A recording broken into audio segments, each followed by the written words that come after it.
नमस्कार, आप सभी का अनहद आनंद ऑडिटोरियम में स्वागत है। मेरे लिए ये पहला मौका है कि मुझे अंतर्राष्ट्रीय महिला दिवस पर कुछ कहने का मौका मिल रहा है और मेरे घर में कल से बड़ा अच्छा माहौल है कि बहू भी, मंजू भी, बिटिया भी और बहुत सारे लोग ये मत बोलना, ये नहीं बोलना है, ऐसा नहीं करना है। तो फिर मैं जो कुछ भी समझ पाया हूँ वो थोड़ी देर में आपको बताने की कोशिश करता हूँ। सबसे पहली बात, सिर्फ एक दिन हम महिला दिवस मनाएं या सम्मान करें छोटा लगता है। 365 दिन का मामला है। हर रोज हर पल सम्मान होना चाहिए, सभी का होना चाहिए, महिलाओं का विशेष तौर पर होना चाहिए, पुरुषों का भी होना चाहिए। इसीलिए मैंने कहा कि इस प्रोग्राम में अगर हमारे वर्ग के लोग भी बैठेंगे तो शायद कुछ और सुखद होगा। मैंने पिछले 15 दिनों में बहुत सारे वीडियोस और बड़े बड़े लोगों को देखा सुना। ज्यादातर में प्रॉब्लम पर बात हो रही है कि ऐसी ऐसी समस्या जीवन में है। मुझे कभी भी कोई प्रॉब्लम नहीं लगती। उसमें 5-7 चीजें जो मुझे कॉमन लगी, मैं कोशिश करूंगा कि आपको उसका सॉल्यूशन बता सकें। आप लोग 40-45 मिनट मुझे सुनने के बाद कोई एक चीज भी यहां से लेकर चले गए तो मैं समझूंगा कि ये सारा प्रयास सफल हुआ। बाकी इससे ज्यादा कुछ कहना नहीं चाहता। अपनी बात की शुरुआत 4 लाइनों से करता हूं कि तू खुद की खोज में निकल, तू किस लिए हताश है। तू खुद की खोज में निकल, तू किस लिए हताश है। तू चल, तेरे वजूद की समय को भी तलाश है। तू चल, तेरे वजूद की समय को भी तलाश है। हम लोग कुछ संस्थाएं चलाते हैं, उसमें लगभग 1600 लोगों का स्टाफ है और 900 से 1000 महिलाएं काम कर रही हैं। हमारा जो सबसे फेमस, नामी और कमाऊ सुपुत्र है वो है मैक्रोविजन एकेडमी और इसमें जो 15 मेंबर हैं, 15 लोग हैं टॉप मोस्ट, उसमें 10 महिलाएं हैं। तो हम तो अपनी सारी सफलता का श्रेय अपनी महिला साथियों को भी देना चाहेंगे, पुरुषों को भी देना चाहेंगे, लेकिन संख्या इनकी ज्यादा है। चूंकि हम हॉस्पिटैलिटी, एजुकेशन, ये सारे सर्विस इंडस्ट्री के काम कर रहे हैं और सर्विस इंडस्ट्री के काम को बहुत अच्छे से महिलाओं को साथ लेकर ही किया जाता है। मेरे स्टाफ की साल में 1-2 मीटिंग्स में मैं बोल देता हूं उनसे कि भाई मैं एज ए डायरेक्टर बायस्ड हूं, मैं नेचुरल, नॉर्मल, तटस्थ नहीं हूं। सिर्फ एक बात में कि अगर कोई महिला आकर शिकायत कर देगी कि साहब फला व्यक्ति हमें देखते समय अच्छी निगाह नहीं रखता, तो मैं बिना कुछ सुने आपको विदा कर दूंगा। ये मैं मीटिंग्स में भी बोलता हूं। मुझे पिछले 25 सालों में एक भी मौका ऐसा नहीं आया कि किसी पुरुष वर्ग को मैंने इस संस्था से निकाला हो, क्योंकि वो भी श्रेष्ठ, सर्वश्रेष्ठ है। लेकिन ये बात मैं हर मीटिंग में दोहराता हूं और ये प्रिविलेज, ये थोड़ा सा अपनापन हम देते हैं, हम सम्मान करते हैं। इसी से हमारा 24 घंटे का सिस्टम है। हॉस्पिटल हो या स्कूल हो और 24 आवर्स मेल फीमेल काम कर रहे हैं आपके साथ, तो निश्चित रूप से उनकी सुरक्षा का दायित्व आप पर ही बनता है। और मुझे लगता है कि ये मोहम्मदपुरा का छोटा सा इलाका बहुत सिक्योर है, स्पेशली गर्ल्स के लिए, महिलाओं के लिए। और हम जब तक इसको चलाएंगे इसी शिद्दत, इसी आत्मीयता, इसी अपनेपन और सम्मान से चलाना चाहेंगे। ये भी तय है कि महिलाओं का काम के प्रति डिवोशन, डेडिकेशन थोड़ा सा ज्यादा होता है, क्योंकि इनको भगवान ने दिमाग ही ऐसा डिजाइन किया है कि ये हर छोटी बड़ी चीज से दिल लगा लेते हैं। और निश्चित रूप से किसी काम को करते समय अगर आपने उससे थोड़ा सा दिल लगा लिया तो काम की क्वालिटी बेहतर होती है। तो अगर मुझसे इन जनरल पूछा जाए तो यस, मैं दावे के साथ कह सकता हूं कि महिला कर्मचारियों का 5-10% devotion, dedication towards the institution, towards the organisation and towards their work ज्यादा होता है। और मैं चाहूंगा कि महिलाएं अपने सम्मान में इस बात पर ताली जरूर बजाएं। आप लोग बहुत अच्छा करते हैं। कुछ लोग एक गलती अक्सर करते हैं, वो तुलना करते हैं महिलाओं की पुरुषों के साथ। बेमानी बात नहीं करना चाहिए। जितने भी ऊपर वाले ने इंसानों के अलावा भी जानवर बनाए हैं, उसमें मेल फीमेल अलग अलग है, पूर्णतः भिन्न है। और जब दो चीज अलग ही है तो आप तुलना क्यों कर रहे हैं? हम तो पेरेंटिंग में सिखाते हैं कि साहब दो बच्चों की भी तुलना मत करो, दो बिटिया की तुलना भी मत करो, दो लड़कों की तुलना भी मत करो। तो आप महिला की तुलना पुरुष से करें, ये कहीं से भी सार्थक नहीं है, कहीं से भी सार्थक नहीं है। अब मैं आपको वो बात बताता हूं कि ये जो बार बार कहा जाता है कि साहब महिलाओं की स्थिति थोड़ी सी कमजोर रही है, उसकी वजह है। वजह यह है कि महिलाओं के पास फिजिकल स्ट्रेंथ, जो शरीर की क्षमता है, जो ताकत है, वो हर जानवर में भी और इंसानों में भी सामान्यतः पुरुष के मुकाबले कम है।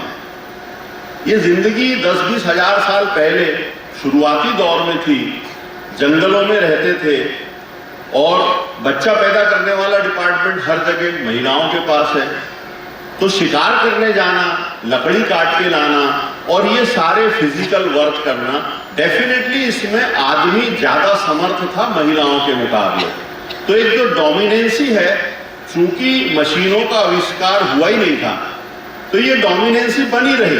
और वो सही भी थी उस समय पर कि आदमी की थोड़ी सी, सुनो भाई, वो फिजिकली भी स्ट्रांग है और वो मेहनत मजदूरी के काम, खेती करना, ये वो सब आगे बढ़कर कर रहा था 10-20 हजार साल से। तो धीरे धीरे धीरे करके वो हमारे दिमाग में, हमारे डीएनए में शामिल हो गया कि पुरुष श्रेष्ठ है, महिलाओं की स्थिति ठीक नहीं है। लेकिन इस सब में सबसे बड़ा धन्यवाद है विज्ञान का, जिसने इतनी तरक्की की, ऐसी मशीनें बनाई कि अब कोई भी फर्क नहीं है। ट्रैक्टर चलाना हो या ट्रक चलाना हो या कंप्यूटर्स चलाना हो या रॉकेट उड़ाना हो या पायलट का काम हो, मशीनें इतनी स्मूथ और अच्छी बन गई है कि अब महिला पुरुष में कोई भेद नहीं रहा। तो हमको पुरानी बातें छोड़कर कि ये काम तो पर्टिकुलर पुरुषों के लिए ही है, ये महिलाओं के लिए है, इस सोच को अपने दिल दिमाग में बदलकर आगे बढ़ना चाहिए। आजकल जो बड़े बड़े ट्रक 16, 18, 20 पहियों के आ रहे हैं, उनका स्टीयरिंग मारुति कार के स्टीयरिंग से भी सॉफ्ट है। तो अगर महिलाएं उसको चला रही हैं तो बहुत अच्छी बात है। वहां फिजिकल स्टेमिना उतना मायने नहीं रख रही है।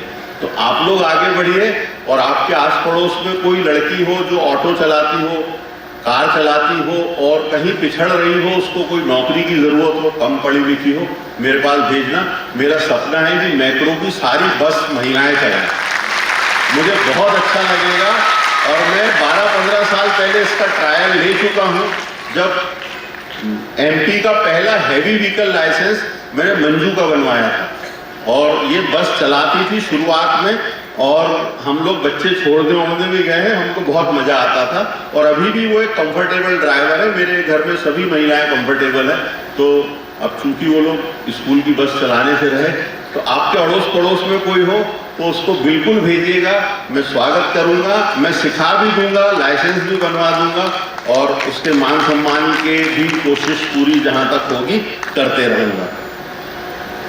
भविष्य में जो बहुत इंटेलिजेंट लोग अभी हैं, जो ह्यूमन साइकोलॉजी को समझते हैं, फिलॉसफी को समझते हैं और बहुत ही विद्वान हैं, रिसर्च करते हैं, उनका ये कहना है कि 500 साल बाद या 1000 साल बाद या 2000 साल बाद ये परिस्थिति पूरी चेंज हो जाएगी, डोमिनेंस महिलाओं का हो जाएगा। जैसा अभी ऐसा लोग बोलते हैं, मैंने विद्वानों को सुना है, उनकी टेड टॉक्स भी सुनी है और वो उसके रीजन भी बताते हैं कि चूंकि टेक्नोलॉजी इतनी एडवांस हो रही है और जिस डिवोशन डेडिकेशन से महिलाएं काम कर रही हैं, और विदेशों में जहां आदमी औरत का कोई फर्क नहीं है, वहां तो ये बड़ा कॉमन है।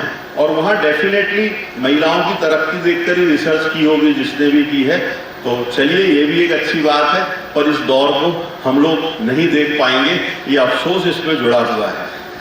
एक बात और समझिएगा, किसी एक को उठाना किसी दूसरे को गिराना नहीं होता। अगर हम ये कह रहे हैं कि महिलाओं के लिए कुछ अच्छा करें, तो इसका कोई ये मतलब थोड़ी है कि पुरुषों को खराब करें। अरे भाई, तुम अपना चलने दो, महिलाएं अपना करें, जो थोड़ा पीछे है वो आगे ना भी निकले तो बाजू में तो आगे खड़े हो जाओ। तो ये प्रयास सभी का होना चाहिए, क्योंकि अब ये फर्क को मिटा के सोचोगे ना तो परिवार तरक्की करेंगे। बहुत सारे एग्जाम्पल मेरे पास है, बताऊंगा धीरे धीरे। एक बात और ध्यान रखिए, एक स्पेशल पावर महिलाओं को भगवान ने दी है, इनकी मेमोरी बहुत शार्प होती है, बुद्धि बहुत तीव्र होती है। और ज्यादातर घरों में झगड़े की वजह यही है कि हम जैसे लोग बर्थडे भूल जाते हैं, सास का जन्मदिन भूल जाते हैं, ससुर का कुछ भूल जाते हैं, और फिर शाम तक पिटते रहते हैं घर में अपने बातों से। तो ये सच बात है। अब हम तो इसकी पॉजिटिव बात पर बात करते हैं कि सब महिलाओं को जो स्मृति है वो ऊपर वाले ने बड़ी शार्प दी है। पर क्या होता है ना, जो चीज फ्री में ज्यादा मिल जाए उसका सदैव दुरुपयोग होता है। तो हम क्या कर रहे हैं, उस मेमोरी का दुरुपयोग कि आदमी को कंट्रोल। देखो, फिर तुम शादी की सालगिरह, आज तुमको मालूम है तुमने मेरे लिए रिंग खरीदी थी, आज सोमवार है और 9 जुलाई, अरे वो भूल भाल गया, वो तेरे लिए हार बनाने के लिए मेहनत करने ऑफिस जाने को तैयार है, तू 20 साल पुराने रिंग को लेके बैठी है और घर में दे धमाधम चल रही है। तो साहब, आपको एक छोटा सा चेंज मेरी सलाह से करना चाहिए। सबसे पहले आपकी शानदार स्मृति में निगेटिव चीजें हटा दो, निगेटिव चीजें हटा दो। आपने निगेटिव पकड़ के रखा है हथियार की तरीके से यूज करने के लिए, आप वो हटा दो कि आपके घर के लोगों में क्या क्या कमी हो, ये कब कब क्या क्या भूल गया था, इसको छोड़ दो। और जिनकी शादी हो गई है वो भी, जिनकी शादी नहीं हुई है वो भी, आप अपने चाहने वाले 10, 12, 15 लोगों की एक लिस्ट बनाओ।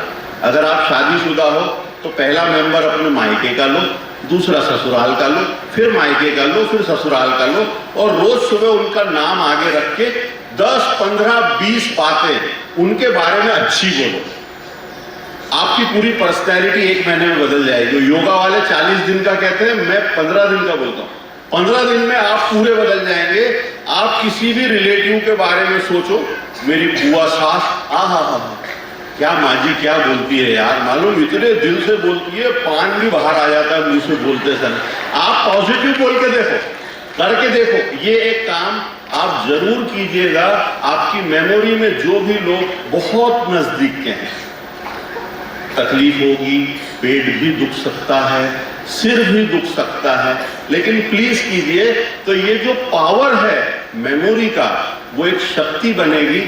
और ये भी बात बता दूं कि जिन घरों में या जो महिलाएं ये गुण रखती हैं कि मेमोरी के साथ वो सिर्फ पॉजिटिव बोलती है, वो सारे घर स्वर्ग है, वो सारे घर स्वर्ग है। वो अपनी दादी सास का भी सोचती है तो बोलती अच्छा है, सोचती अच्छा है। इसकी बहुत ज्यादा जरूरत है, क्योंकि ये व्हाट्सएप इंडस्ट्री ने हमारे दिल दिमाग में बहुत कचरा, नफरतों का भरा हुआ है। और वो दूर तक जाते जाते, धर्मों तक जाते जाते, होते होते अब वो घरों में आ गया, और हर घर में लगभग एक महाभारत चल रहा है। इसको रोकने की सख्त जरूरत है। पहल आपकी तरफ से हो, क्योंकि मेरे से आप पूछोगे कि 1-2 महीने से पहले का कुछ बताओ, अंतरा पैदा हुई थी तो उसके 12वें के दिन तुमने कौन सा शर्ट पहना था, मेरा बाप भी नहीं बता सकता ऊपर से आके। मेरे को ये भी याद नहीं कि मैंने शर्ट पहना था, कि मैं स्लीपर में चला गया था, टी शर्ट में चला गया था, मुझे कुछ भी मालूम नहीं है भाई। हमारे पेरेंट्स आते हैं ना तो वो आदमी औरत के बीच ऐसे ही बात होती है कार में। देखो, अब 60 किलोमीटर बचा है, रोड खराब है, तो 1.5 घंटा लगेगा अपने को बुरहानपुर जाने में। गाड़ी 10 का एवरेज देती है, 6 लीटर डीजल और लगेगा, 600 रुपए का काम बाकी। आदमी ये बातें करता है, महिला बात करती। तुमको याद है पिछली बार अपन मैक्रो गए थे तो नींबू का अचार तुम लाना भूल गए थे, मैं हरी साड़ी पहनी थी, मूली के पराठे लाए थे अपन।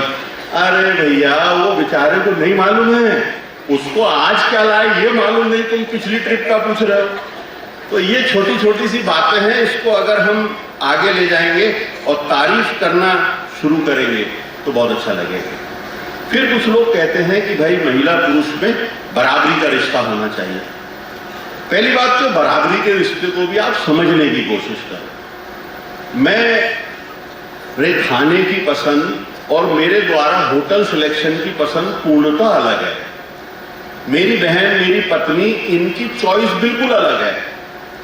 हम जब भी कहीं होटल में खाना खाने जाएंगे तो बराबरी का मतलब यह है कि 2-4 बार मेरी सुन ली जाए, 2-4 बार उनकी सुन ली जाए, तो मामला आसान है। कभी हो सकता है 4 बार मेरी सुन ली, 2 बार उनकी सुन ली, या 2 बार मेरी सुन ली, 4 बार, तो भी ये बराबरी का रिश्ता कहलाएगा। तो इसमें ऐसा जिन घरों में हो रहा है कि कोई एक ही डोमिनेट करता है कि नहीं मैं बोल रहा हूं ना, मेरे को अक्ल नहीं है, यही चलना है, बस वहां सारी गड़बड़। तो बराबरी का रिश्ता रखो, कभी उनकी सुनो, कभी अपनी सुनाओ, तो मामला बहुत अच्छा रहेगा। एक बात बहुत अच्छे से ध्यान रखना, जहां प्यार नहीं है वो सारे रिश्ते झूठे हैं। आप कुछ भी बोल लो, और अगर आपको किसी से प्यार है तो बेइज्जत करने का, उसको डिसरिस्पेक्ट करने का आपको कोई भी हक नहीं है। तो आप इस बात का विशेष तौर पर ध्यान रखें कि अगर आपका किसी से भी प्यार भरा रिश्ता है तो प्यार भरे रिश्ते की पहली परिभाषा ही ये है कि उसमें सम्मान होना चाहिए। तो मैं अपनी तरफ से बोलता सच ही हूँ और स्पष्ट बोलता हूँ। हो सकता है इन बातों में से एक आध चुप जाए तो अग्रिम माफी मैं आपसे पहले ही बोल देता हूँ, लेकिन मैं बोलूँगा दिल की बात, और जो महसूस करता हूँ, इतने लोगों को देखता हूँ, वही मेरा ज्ञान है। 4 लाइन सुनो कि चुनर उड़ा के ध्वज बना, गगन भी कप कपाएगा। चुनर उड़ा के ध्वज बना, गगन भी कप कपाएगा। अगर तेरी चुनर गिरी तो फिर एक भूकंप आएगा, तो फिर एक भूकंप आएगा। आपने अक्सर सुना होगा कि ताजमहल शाहजहां ने बनाया, एफिल टावर फलाने ने बनाया, चाइना की दीवार इसने बनाई। तो कुछ लोग बोलते महिलाएं क्यों नहीं कुछ बनाती, जो भी बना रहा है आदमी बना रहा है। महिला बच्चा बनाती है। ये प्रजनन वाला कार्य जो है ना, ये भगवान ने महिला को दिया है, और जब उसके पेट से और शरीर बाहर निकलता है तो वहां उसको लगता है कि इस कृति से बेहतर तो मैं जीवन में कुछ भी नहीं बना सकती। ये ताजमहल आज में कहाँ लग रहा है जो ये मेरा लाल, मेरी बिटिया मेरे घर पैदा हुई है। तो साहब इसका जवाब यही है कि ये जो आपसे कोई कहे कभी महिलाओं से कि तुम लोगों ने क्या बनाया, इतिहास में क्या याद है, तो कहना हमने तुमको बनाया, तुम्हारी माँ ने तुमको बनाया, हमने बच्चे बनाए, ये काम कोई करके बता दे। तो ये सलाम है आपको। इसी के चलते तो वो जो छोटा बच्चा होता है उसको 2-3 साल तक ये समझ में नहीं आता कि मेरा शरीर और मेरी माँ का शरीर दो अलग चीज है। उसको महसूस भी नहीं होता क्योंकि वो तो माँ के पेट से बाहर आया है। हम में से किसी बड़े व्यक्ति को कोई थपथपाएगा जोर से या झूला दे देगा जोर से, तो हम तो चमक के उठ के बैठ जाएंगे कि क्या कर रहा भाई तू। और वहीं एक छोटा बच्चा, उसको थपथपाओ या झूला दो तो सो जाता है। तो उसकी वजह यह है कि वो भाई माँ के पेट से बाहर आके भी अपने आप को वही महसूस कर रहा है, और माँ के दिल की धक धक सुनता था। तो ये थपथपाने को वो वैसे लेता है, और वो एक बहुत ही स्वर्ग जैसी जगह में प्यारे प्यारे लिक्विड के बीच में घूम रहा था। तो उसको लगता है कि ये झूला जो है ये वही मुझे प्रतीत हो रहा है। इसलिए छोटा बच्चा थपकियां भी सुन रहा है, झूला झूलने में भी सो जा रहा है, वो अपने आप को अंदर इमेजिन करता है। यही बच्चा जब 5-7 साल का होता है तो क्यों इसको टेडी बियर लगता है। इसको टेडी बियर इसीलिए लगता है, इसको नर्म शॉल लगती है, इसको नर्म कपड़े लगते हैं, क्योंकि वो माँ के शरीर के एहसास को लेकर चलना चाहता है। और ये जीवन भर छाप होती है हम पुरुषों के ऊपर अपनी माँ की। तो ये बहुत अद्भुत रिश्ता है साहब, इसकी कुछ भी बखान करने योग्य कोई शब्द किसी भाषा में है ही नहीं, सिर्फ महसूस किया जा सकता है। तो आप भी महसूस करें। और बिल्कुल सही है कि हिंदुस्तान में माँ को देवी, महिला को देवी के रूप में कहा जाता है।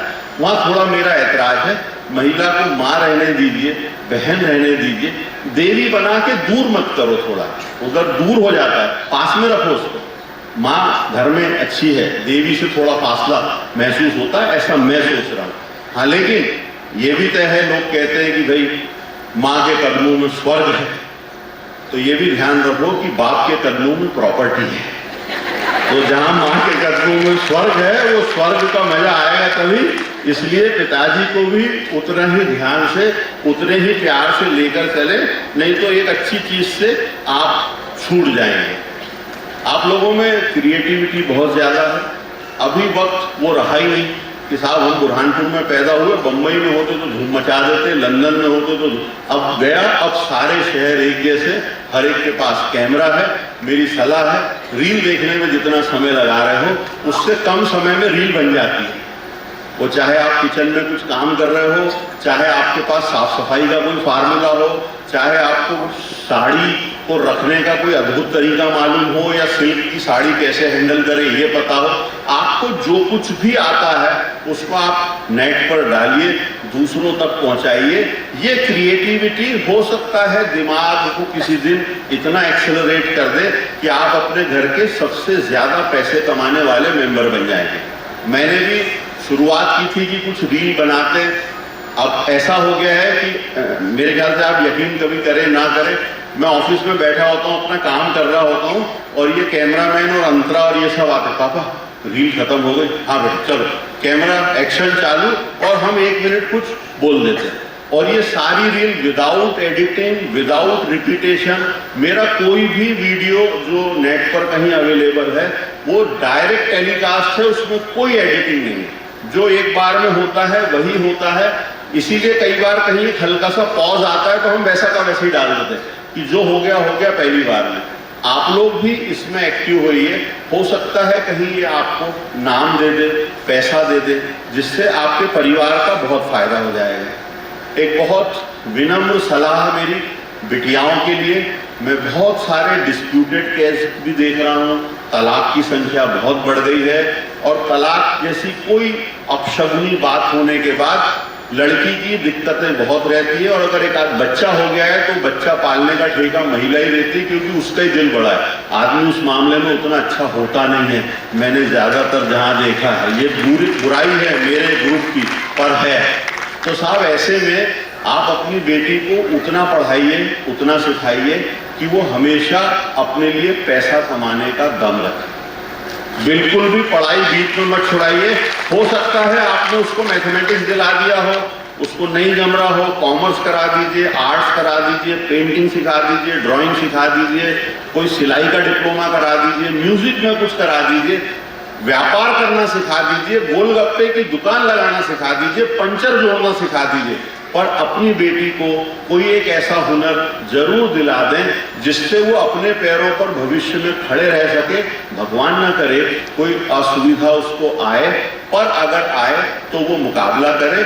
और मैं प्रिफर करता हूँ कि जिनके यहाँ शादियाँ नहीं हुई है और बेटी लायक है, तो आप बहुत पैसे वाला घर ना देखकर ऐसा घर देखिए जहाँ बिटिया को काम करने की स्पेस मिले, जहाँ उसको काम करने का मौका मिले। इस परिसर में भी बहुत सारी टैलेंटेड महिलाएं होंगी जो विभिन्न परिस्थितियों में खूब सारी पढ़ाई लिखाई करके बुरहानपुर आ गई होंगी, और उनको काम करने का मौका नहीं मिला, और आज वो कहीं ना कहीं मानसिक रूप से पीछे है दूसरों के मुकाबले। तो प्लीज कोशिश कीजिए अपनी बिटियाओं को खूब पढ़ाने के लिए। चरित्र जब पवित्र है तो क्यों ये दशा तेरी, ये पापियों को हक नहीं कि ले परीक्षा तेरी, जला के भस्म कर उसे जो क्रूरता का जाल है, तू आरती की लौ नहीं तू क्रोध की मशाल है। तो थोड़ी एनर्जी हमें होना चाहिए। आप लोग एक जगह पर बहुत कमजोर हैं, और आपके घर परिवार में अगर आप किसी दादी नानी को देख रहे हैं कि उन्हें मान सम्मान उतना नहीं मिल रहा है जिसकी वो हकदार हैं, तो उसमें एक ही उस महिला में कमी होगी कि उसने अपने जीवन में पैसों का ऐसा कोई इन्वेस्टमेंट या पैसों का कुछ ऐसा ठिकाना लगाया नहीं जिससे उसको बुढ़ापे में नियमित आय प्राप्त होती। और जिस महिला को या पुरुष को बुढ़ापे में नियमित कोई आय किराए की या म्यूचुअल फंड की या शेयर की या जमीन की या खेती की नहीं होगी, उनका बुढ़ापा बहुत अच्छा नहीं होगा। ये मैं 25,000 केस देख चुका हूँ, उसके बाद बोल रहा हूँ। और वो सारे लोग तो पैर धो के पी लेने के लायक हैं कि जिनके बुजुर्ग कुछ नहीं करते हैं, ना उन्होंने कभी किया है, और ये लोग उनको बड़े मान सम्मान से रख रहे हैं। इन लोगों के पैर धो के पी लेना चाहिए, क्योंकि इनकी संख्या 1 या 2% की, इससे ज्यादा नहीं है। मैं बहुत सारे परिवार देखता हूँ और एकदम सच बात आपसे कह रहा हूँ। तो आपके हस्बैंड भी कमा रहे हैं या आप भी कमा रहे हैं, प्लीज पैसे को ऐसा रखिए कि आप तक आपके खर्चे का पैसा तो कम से कम आना चाहिए। वो इन्वेस्टमेंट के द्वारा हो या कोई प्रॉपर्टी खरीदना हो। जरूरी नहीं है कि हर चीज पति के नाम पे खरीदी जाए। मैं भड़का नहीं रहा हूं, मैं सच बात बोल रहा हूं। ये मेरे जितने भी अनुभव, क्योंकि मेरा अपना स्टाफ ही 1600 का है और हर एक व्यक्ति आकर अपनी घर परिवार की बात मुझसे करता है और मैं बहुत नजदीक से महसूस कर रहा हूं। हाँ, वो सारे बुजुर्ग जो बड़ा सम्मान पा रहे हैं, जिनकी 6-6 महीने धुलाई हो रही है, बढ़िया 15-15 महीने जो लोग बिस्तर पे घर में निकाल रहे हैं, उसमें या तो वो 1% लोग हैं जो बहुत अच्छे हैं, उनके बच्चे, अदरवाइज दादा के पास सोर्स तगड़ा है। और मैं और मंजू के नाम पर जो कुछ है, मैं आपको मन से बोल रहा हूँ, मेरे बेटा बहू लाजवाब है, बहुत प्यारे हैं, लेकिन मैं वसीयत में लिख के जाऊंगा कि भाई हाँ, हमारा गुड बाय हो जाए, उसके बाद भाई साहब सब आपका है, अभी भी आपका है, बस हाथ मत लगाओ, है ना। ये मैं एकदम प्रैक्टिकल बात बोल रहा हूं, इसको कोई भी अदरवाइज ना ले। एक और लड़कियों में जो कमी हम लोग करते हैं, आप लोग उनको बाजार नहीं जाने देते, आप लोग उनको शॉपिंग पे नहीं जाने देते। अरे जाने दीजिए साहब, ये बिटियाओं में डिसीजन मेकिंग बड़ा कमजोर है। आप जरा सी बात में घर के आदमी की तरफ मुंह कर लेते हैं, बचपन में पिताजी की तरफ, बड़े हो गए तो पति की तरफ, उसके बाद बच्चों की तरफ। तो निर्णय लेने की क्षमता लड़कियों में ज्यादा आएगी तो वो मैनेजमेंट अच्छा कर पाएगी। हमारे शहर में महापौर, विधायक मैडम और एसडीएम मैडम, ये सब महिलाएं हैं। इसके पहले कलेक्टर भी मैडम थी। और ये लोग अपने पद पर है ही इसलिए कि इनको दिन भर में हजारों निर्णय लेना पड़ते हैं, और अगर इनकी बहुत बंदिशों में परवरिश हुई होती तो ये लोग अपने काम को बहुत अच्छे से नहीं निभा पाते। तो आप अपनी बिटिया को डिसीजन लेने दीजिए और उसकी बातों को आप भी वजन दीजिए। देखिए, कहीं ना कहीं जो लड़कियों को पीछे रोकने में भी महिलाओं का ही हाथ ज्यादा है। अरे नहीं बेटा, तू क्या करेगी मंडी जाके, वहाँ लोग अच्छे नहीं हैं। अरे बेटा, तू क्या करेगी कपड़े लेने जाके, वहाँ लोग, अरे सब जगह सब अच्छे हैं, ये खुद निपट के आ जाएंगे। मेरी बेटी भी यहाँ से यूएस गई, लंदन पढ़ने गई, मैं तो कभी भी नहीं गया। मैंने कहा अपना अपना जाओ, वहाँ हर जगह लिखा रहता है, अंग्रेजी में पढ़ लो, नहीं समझे पुलिस वाले से पूछ लो, घूमते फिरते आ जाओ बराबर। सब बराबर आ जाते, सब सुरक्षित आ जाते, सब अपने आत्मसम्मान की रक्षा करके आ जाते। तो आपको भरोसा करना पड़ेगा अपनी बिटियाओं पर। एक छोटी सी बात और, आप में से बहुत सारे घरों में बुजुर्गों को लेकर बड़ी गड़बड़ियां हैं। तो साहब, पहले तो बात सोचो कि क्यों दुनिया में 60-62 साल की उम्र में आदमी को घर बिठा दिया जाता है। क्योंकि अमूमन तौर पर शरीर की जो क्षमताएं 60 साल तक काम करती है, उनमें शिथिलता आती है और 70 के बाद तो वो व्यक्ति फिर से बचपन की तरफ लौट जाता है। तो आपको अगर घर के बुजुर्गों से दिक्कत आ रही है, आप उस बुजुर्ग को बच्चा मान लो। क्या आप खाना खाते थे और आपका बच्चा 1 साल का पॉटी कर देता था तो आप उसके धुलाते नहीं थे? आपका दिल बहुत बड़ा है, आपका प्यार बहुत बड़ा है। बस वो ट्रीटमेंट अगर आप बुजुर्ग को सोचेंगे कि ये भी मेरा 1 साल का बच्चा है, तो आपके घर के ज्यादातर संताप खत्म हो जाएंगे। आप उनको अपने से बड़ा और ज्ञानी मान के चलते हो और फिर सोचते हो कि इनने ऐसी हरकत क्यों की, तो उसके कारण सारे तनाव हो गए। तो मेरे भी घर में मेरी माँ अंतिम समय पर जब रही, मेरे फादर थे, हमने उनको इसी तरीके से ट्रीट किया और ये मान के कि हमारे परिवार के छोटे मेंबर है, कम उम्र के मेंबर है, तो उनकी सारी बातें अच्छी लगती थी, मजा आता था। तो एक ये छोटा सा परिवर्तन आप करेंगे, मुझे बहुत खुशी होगी। एक और बात बता दूं, जिंदगी कोई अखाड़ा नहीं है कि हमें अपने लाइफ पार्टनर के साथ या परिवार वालों के साथ कुश्ती लड़ना है और रोज WWF का वो बेल्ट उठा लेना है कि मैं जीत गया, मैं जीत गया। बंद कर दो, बंद कर दो। हर व्यक्ति का 95% पार्ट ही ऐसा होता है जो आपसे मैच करेगा। हर व्यक्ति की 5% चीजें ऐसी होती है जो आपसे मैच नहीं करेगी। भगवान ने सबको अलग अलग बनाया है। आप क्या कर रहे हैं, अनजाने में उस 5% पे लटके हुए। किसी के लाइफ पार्टनर हैं, बोलते ज्यादा हैं, किसी का जीवन साथी है आलसी है, किसी का जीवन साथी है वो रोज नहाने में यकीन नहीं रखता, और हमने देख लिया अच्छा ये नहाता नहीं है ना, बस सुबह से उसकी छाती पर बाल्टी लेके बैठ गई नहा। अरे भाई उसका 95% तो देखो वो महसूस कर रहा है तो दिल से साफ है, उसकी आत्मा साफ है, इसलिए शरीर साफ करने में उसका इंटरेस्ट नहीं है। आप इस नजर से भी तो सोच सकते हो ना उसको। तो उस 5% पर अगर हम उसको एडजस्ट कर लेंगे तो हमारा ही घर स्वर्ग हो जाएगा और कम से कम WWE का अखाड़ा नहीं बनेगा। एक और आप ताली बजाया करो, अच्छा लगे तो मुझे भी अच्छा लगेगा। एक और बात थोड़ा ध्यान रखिए, आपके घर में जो नन्हे मुन्ने बच्चे हैं उनको प्लीज कंपेयर मत किया, बिल्कुल भी तुलना मत करो। आपके लिए बहुत मुश्किल है, मेरे लिए भी बहुत मुश्किल है, हर एक के लिए मुश्किल है। कंपेयर, मेरा बड़ा बेटा ऐसा है, छोटी बेटी ऐसी है, बड़ी बेटी ऐसी है, छोटा बेटा ऐसा है। अरे क्यों बोल रहे हो? दो अलग अलग हैं। आपकी दो बेटियां अलग अलग चीज हैं, दो बेटे बिल्कुल अलग अलग चीज हैं।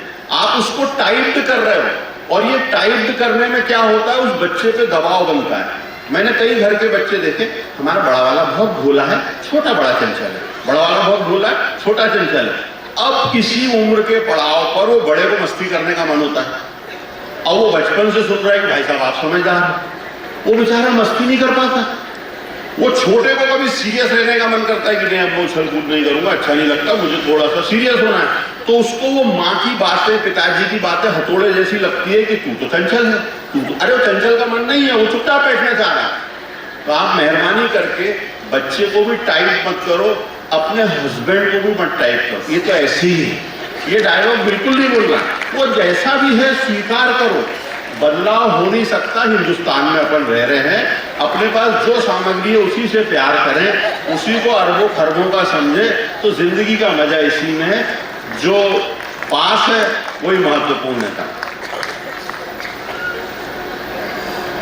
एक छोटी सी बात और, हम लोग विज्ञान के युग में रह रहे हैं, आप लोग मेहरबानी करके पुराने अंधविश्वास नई पीढ़ी तक मत डालो। आप लोग डाल रहे हो, मंगलवार को बाल नहीं कटाते, गुरुवार को नाखून नहीं काटते, शुक्रवार को ऐसा नहीं करते, 3 दिन खाना नहीं बनाते, 5 दिन वो नहीं करते, 13 दिन कोई मर गया तो सूतक हो गया, तो पता नहीं कहाँ से। आप सीरियल देखते हो, अगर आपकी परदादी जिंदा होती ना तो सीरियल में किसी की मैयत जा रही तो कहती है 13 दिन घर में धोते बैठो सब। अरे भाई समय बदल गया है, आप पुरानी अच्छी बातें बताओ ना, और आप मान रहे हो मान लो, कोई दिक्कत नहीं। आपकी इच्छा नहीं है गुरुवार को नहाने की, शनिवार को सिर धोने की, जो भी टोटका आपके दिमाग में, पर ये तो सोचो कि ये 2500-3000 साल पहले कैलेंडर बना है, इसके पहले तो सोमवार मंगलवार था ही नहीं, तो उसके पहले भी तो लोग जिंदा थे, उनको तो पता ही नहीं था कब 11 से कब प्रदोष है कब क्या है, रह रहे थे ना। तो आप वो करो जो ढक जाए। नई पीढ़ी बहुत परेशान होती, बहुत परेशान है। उनको मालूम है आपके घर का जो बच्चा है ना, वो कैमरा लेके घूम रहा है घर में, वो आपकी हरकतें देख रहा है, आपकी भाषा नहीं सुन रहा है। ये ध्यान रखना, मैं कितने भी भाषण दे लूं, मेरे बेटा बहू बेटी मुझसे इंप्रेस होंगे मेरे कर्मों के कारण, मेरे भाषणों के कारण नहीं। और उसकी वजह यह है कि आप जो कुछ एक्शन करते हो, मैं अपनी माँ के साथ, चाची के साथ, चाचा के साथ कैसे रह रहा हूँ, ये मेरे बच्चे देखेंगे तो उस लेवल पे मुझे रिस्पेक्ट होगा बुढ़ापे में। और मैं सोचूं कि मेरे भाषणों से कुछ हो रहा, कुछ नहीं होता। तो आप घर में बात ध्यान रखो, जो छोटा सा बच्चा भी घर में है वो बहुत माइन्यूटली आपको देख रहा है कि मम्मी पापा का, दादा दादी, नाना नानी से पीठ पीछे क्या व्यवहार है। और साहब आप भी नाना नानी, दादा दादी जब बनोगे उस बच्चे को तो याद रहेगा, और चूंकि वो आप ही का बच्चा है तो निगेटिव वो भी पकड़ के बैठा है, उसको भी पॉजिटिव कुछ नहीं दिख रहा है, निगेटिव याद है। तो वो फिर आपको जब डॉक्टर बोलेगा तकिया रखो तो मुंह पे रखने की करे, गर्दन के नीचे रखना है, बोले दादी के मुंह पे रख दो बेटा, कैसे खत्म करो इसका। तो थोड़ा सा बच के चलिए साहब। एक और अनुरोध छोटा सा महिलाओं से, प्लीज अगर आपको ज्ञान ना हो तो मेडिकल ट्रीटमेंट मत करो किसी का भी। आप लोग व्हाट्सएप पे देख लेते हो और घरों में इतना त्रास है, सुबह उठते से जीरे का पानी पियो, अजवाइन का पानी पियो। वो आदमी चाय मांगता, उसके पहले 20 प्रकार के पानी उसको दिए जाते, करेले का पानी, भिंडी का पानी, पता नहीं लौकी का पानी, वो रामदेव बाबा और कितने टाइप का पानी बता रहे हैं लोगों को। अरे जीने दो यार, उसको चाय पीना है, चाय पिला दो, कहाँ टेंशन पाल रहे हैं। और आपके पास कोई साइंटिफिक प्रूफ है क्या कि जीरे का पानी पी के WWF में कुश्ती लड़ने चला गया था, जीत के आ गया? ऐसी कोई कहानी है क्या? तो क्यों संताप फैला रहे हैं? और एक बात ध्यान रखिएगा, आप कोई भी चीज एक्सिस में करोगे उसके निगेटिव इफेक्ट है। हमारा शरीर एक ऑटोमेटिक मशीन है, अपने आप सुधरता, अपने आप अच्छा होता था। आप किसी को लौकी का, गिलकी का, भिंडी का कोई भी पानी 2-4 महीने पिला दो तो उससे रिलेटेड कोई ना कोई बीमारी उसको हो जाएगी, क्योंकि शरीर कहता है भाई मेरे हिस्से में 30 किलो लौकी लिखी है, 70 साल में खाना है, आप 1 महीने में खिला देते हो। तो ऐसा मत करो प्लीज। अपना मेडिकल साइंस अपने तक ही रखो, बिल्कुल बंद कर दो, नॉर्मल जिंदगी जीने दो। आप तो भगवान में यकीन करते हो ना। जीवन किसने लिखा, मनुष्य किसने बनाया? भगवान ने। मौत की तारीख पहले दिन ही पक्की हो गई थी, वो तभी आएगी। इस बीच जी लिया जाए, नाच लिया जाए, गा लिया जाए, संतापों से बचा जाए।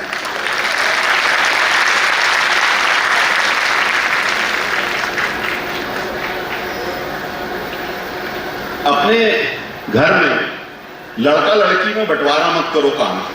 बाल्टी तू मत उठाना, सोफा तू नहीं सरकाएगी, ये यहीं आप सब बंटवारे करते हो, ये लंबे समय तक दिमाग में बैठ जाते हैं। अरे जो लड़की सब कर सकती, करने तो दो ना। वो खा रही 3 रोटी, बेटा भी खा रहा है 3 रोटी, तो फिजिकल वर्क करने दीजिए, कुछ थोड़ा बहुत हिलाने डुलाने दीजिए।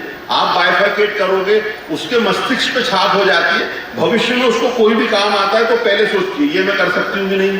लड़के को तो नहीं ध्यान आता ऐसे। तो ये गड़बड़ियां भी हम ही बचपन से कर देते हैं। मैंने एक और अनुभव किया है, हो सकता है गलत हो, जिनके घर में 2 बेटियां हैं, 2 बेटे हैं, 3 बेटियां हैं, एक ही नस्ल है, मतलब बेटी बेटी बेटी है, बेटा बेटा बेटा है, वहां परवरिश बहुत अच्छी हुई है और वो बड़े सुकून में है वो परिवार, और वो बच्चे बड़े स्टैब्लिश भी हुए हैं। ये मैंने जो अपने आसपास देखा उससे बता रहा हूं। और उसमें कहीं ना कहीं एक फैक्टर हमेशा रहा है कि वहां कंपेयर नहीं किया गया कि 3 लड़कियां थी तो लड़कियां थी, 2 लड़के थे तो 2 लड़के ही थे, 2 लड़कियां थी तो 2 लड़कियां ही थी।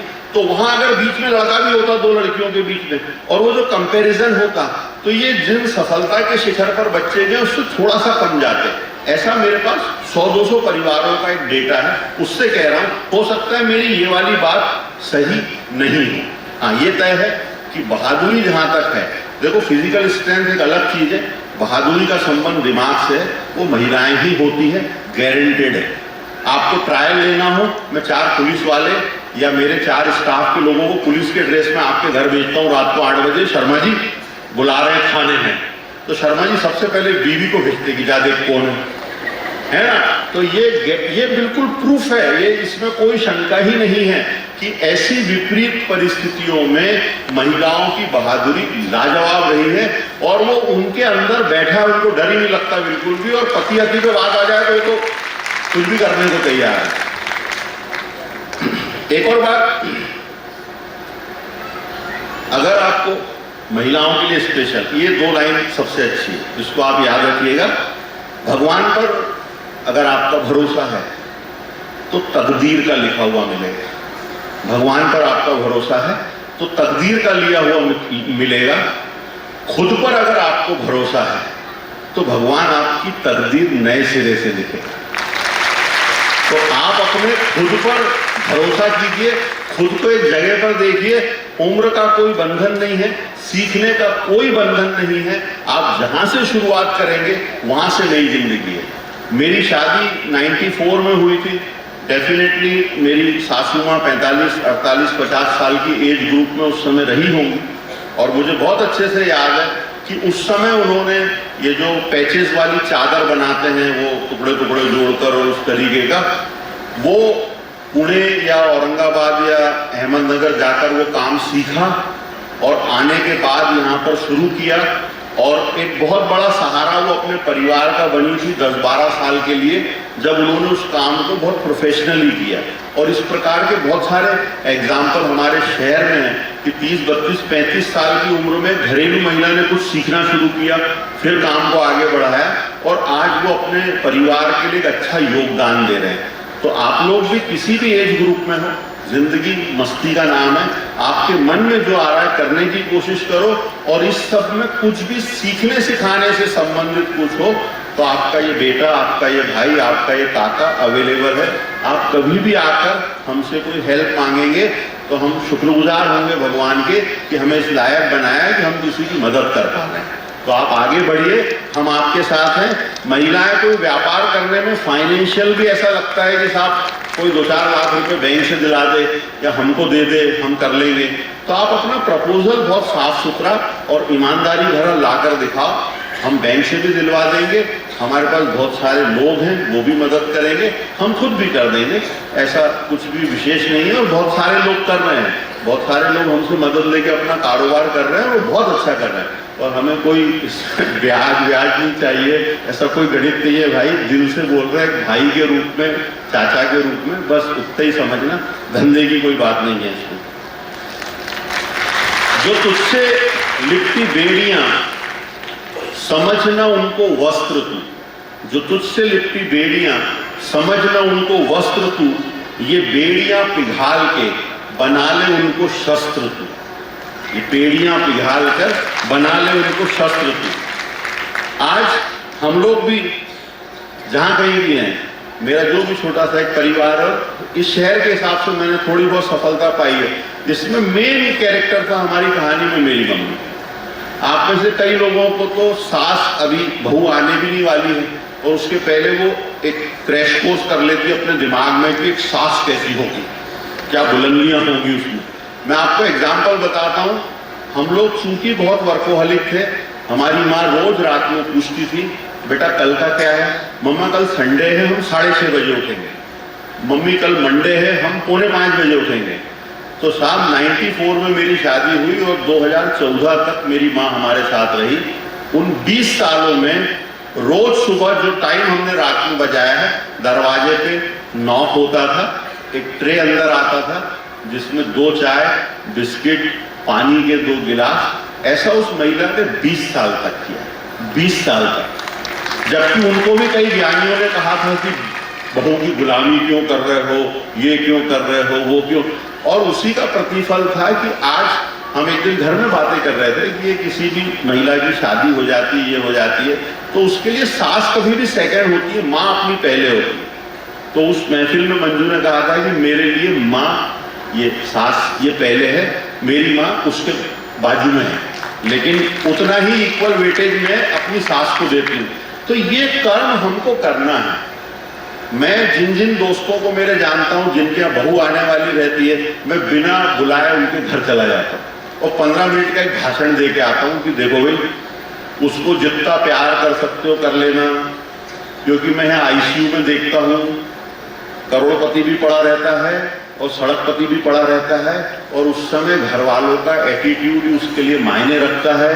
धन दौलत, जमीन जायदाद, मकान, बिल्डिंगें कुछ भी मायने नहीं रखती। जब आदमी गुड बाय की अवस्था में आता है, उस समय उसको केवल यही लगता है कि कितने लोग प्यार कर रहे हैं। और तुम चाहते हो ये पराये घर की आई हुई लड़की आपको रियल बाप के जैसा प्यार करे, तो ये घर में जिस दिन एंट्री ली है, आप 10-20 साल तक जब तक स्वस्थ हो इसको अपनी बेटी बना के चलो। ऐसा महिला भी करे, ऐसा पुरुष भी करे, तो आपका अंतिम समय गर्दन के नीचे ही तकिया आएगा, मुंह के ऊपर नहीं आएगा, गारंटीड बात।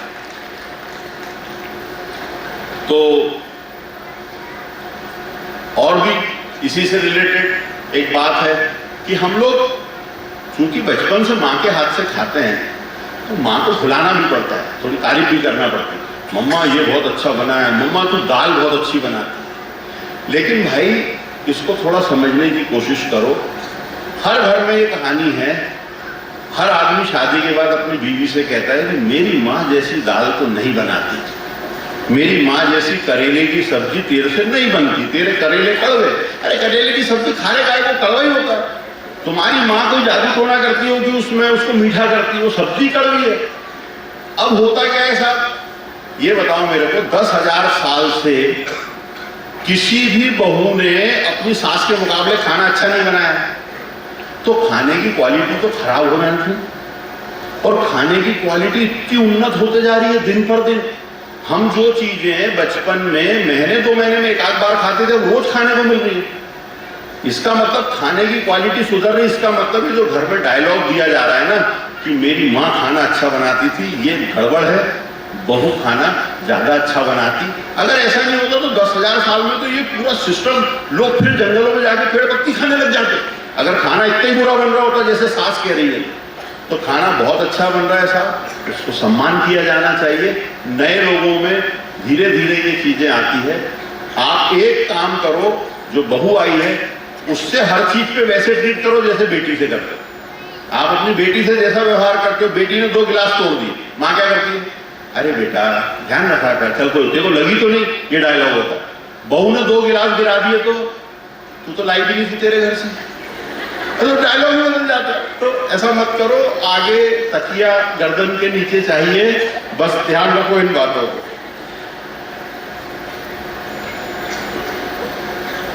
एक और बात बताता हूं, इस पर कभी आपने ध्यान नहीं दिया होगा। ये बोलते ना ये स्त्री अबला है और ये सबला बनना चाहिए। तो आप लोग अबला सबला से समझते, अबला यानी कमजोर है और सबला मतलब ऐसा नहीं है।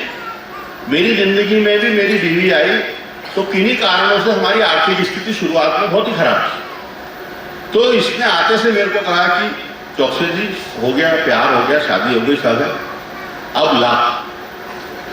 तो मैं समझा नहीं क्या कह रही है। बोले ला मतलब कमा भाई, ये कैटलिस्ट बन गई मेरी लाइफ में, अब ला।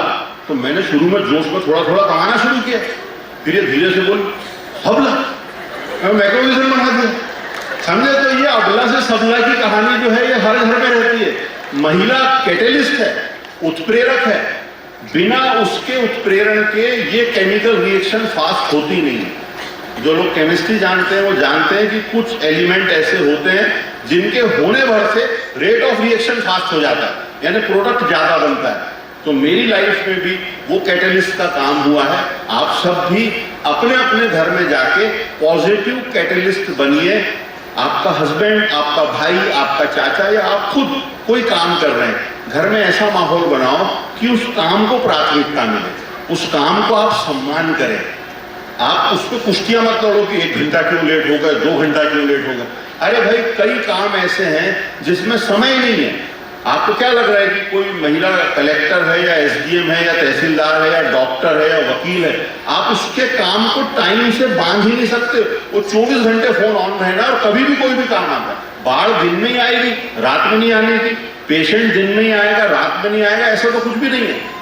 तो आप माहौल दीजिए। हम सब में बहुत दम है, हम सब अच्छा कर सकते हैं। मैं शादी के पहले भी शेर था, मैं शादी के बाद भी शेर हूं। ये अलग बात है कि शादी के बाद मां भवानी उस पर बैठी हुई है। और बस आप लोग थोड़ा सा प्रेम पूर्वक हो जाएंगे तो ये जिंदगी बहुत अच्छी चलेगी, मजे से चलेगी। आप ये सोचो, देखो एक बहुत अच्छी बात बताता हूं। घर में एक छोटा बच्चा पैदा हुआ। अच्छा, आपको जब नहीं सुनना हो एक बार जोर से ताली बजा देना, मैं चला जाऊंगा, मेरा कोई ईगो नहीं है। आप जब बोलोगे तो अपन खत्म कर सकते हैं इसको। एक छोटा बच्चा है घर में, वो उछल रहा है, कूद रहा है, नाच रहा है, गा रहा है। मेरे को लगता है भगवान का स्वरूप है और जिंदगी ऐसे जीना चाहिए। फिर हम क्या करते हैं? उसको पढ़ाई करने भेजते हैं, उसको ज्ञान देते हैं, उसको सिखाते हैं, ये करते हैं, और इस सब के बाद वो मनुष्य हो जाता है। तो भाई आपका ज्ञान क्या काम का? अगर आप किसी भी पद पे हो, किसी भी आर्थिक स्थिति में रहते हो, अगर आप घर में नाच नहीं रहे, गा नहीं रहे, मस्ती नहीं हो रही, ठिठोलेबाजी नहीं हो रही, एक दूसरे के साथ घर में छोटी सी छेड़छाड़ की फुलझड़ियां नहीं चल रही है, तो जिंदगी फिर आपने पढ़ाई लिखाई करी, क्या मतलब आया भाई? मेरे हिसाब से तो कोई मतलब नहीं। अंदर का बच्चा जिंदा रहना चाहिए, बिल्कुल जिंदा रहना चाहिए। नहीं है, आप खुद किचन में अपना बढ़िया गा गा के, नाच नाच के खाना बनाओ जी, कौन रोक रहा है? आप ही अपने आप को रोक रहे, और कोई कुछ नहीं बोलता। दुनिया में कोई कुछ बोलता ही नहीं है, ये हमारा दिल है, हमको खाया जाता है। आप लोगों के बारे में बहुत पॉजिटिव बोलना शुरू कर दो, आपको 15 दिन में लगेगा कि पूरी दुनिया आपकी तारीफ कर रही है। मैं तो ऐसे ही सोचता हूँ। मेरे पास आप कोई भी केस लाओ, मैं तारीफ करता हूँ, फला कैसे, अरे बहुत अच्छे, वो कैसे, वो इनकम टैक्स वाले आपके यहाँ आ गए थे, बहुत अच्छे लोग हैं यार, क्या ईमानदारी से काम करते हैं, बहुत अच्छे लोग हैं, बहुत बढ़िया, हमको सभी अच्छे लगते हैं। तो जब हमको बोलने में दिन भर ही सब अच्छा, आपका बच्चा कुछ भी करेगा, ये गायक बन सकता है, ये सिंगर बन सकता है, ये ढोलक बजा सकता है, ये कंप्यूटर कर देगा, ये, हम पूरे समय ऐसा बोलते रहते हैं, तो हमको क्या लगता है कि पूरी दुनिया भी यही सोच रही है कि इनका बच्चा बहुत तरक्की करेगा, इनकी बेटी बहुत अच्छा करेगी, और करते भी। तो आप पॉजिटिव हो जाओ, आप बुराइयां कर रहे हो, उसके चक्कर में आपको लगता है कि दुनिया आपकी बुराई कर रही है, तो बाहर आ जाओ उस चीज से। चरागों के सफर में दबदबा हो आंधियों का, थोड़ा सीरियस है, सुनिएगा। चरागों के सफर में दबदबा हो आंधियों का, फिर अंजाम जुल्मत के सिवा कुछ भी नहीं, ये दुनिया नफरतों के आखिरी स्टेज पर है, इलाज इसका मोहब्बत के सिवा कुछ भी नहीं। तो हम आपसे यही छोटे छोटे से अनुरोध, उसमें सबसे विशेष वो कि आपकी टॉप 10 की एक लिस्ट बना लीजिए और वो 10 लोगों की रोज पेट भर के तारीफ कीजिए। आप देखिएगा 1 महीने में, 15 दिन में बहुत पॉजिटिव असर आपको दिखाई देगा और हमारा ये प्रयास कुछ काम आ जाएगा।